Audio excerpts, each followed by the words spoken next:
वक्त नबी बू जहल गया, आका से उसने ये कहा, तुम हो नबी बतलाओ जरा, मेरी मुट्ठी में है क्या।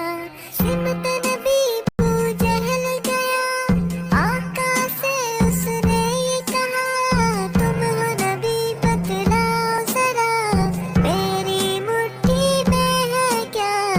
आका का फरमान हुआ और फजले रहमान हुआ, मुट्ठी से पत्थर बोला, ला इलाहा इल्लल्लाह, हस्बी रब्बी जल्लल्लाह, माफी कल्बी गैरुल्लाह, नूर मुहम्मद सल्लल्लाह, ला इलाहा इल्लल्लाह, हस्बी रब्बी जल्लल्लाह, माफी कल्बी गैरुल्लाह, नूर मुहम्मद सल्लल्लाह, ला इलाहा इल्लल्लाह।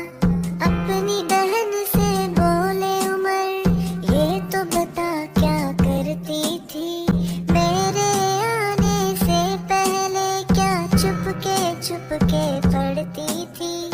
अपनी बहन से बोले उमर, ये तो बता क्या करती थी, मेरे आने से पहले क्या चुपके पढ़ती थी। बहन ने जब कुरान पढ़ा, सुन के कलामे पाक खुदा, दिल ये उमर का बोल पड़ा, ला इलाहा इल्लल्लाह। दुनिया के इंसान सभी शिर्क व बिदअत करते थे, रब के थे बंदे फिर भी बुत की इबादत कर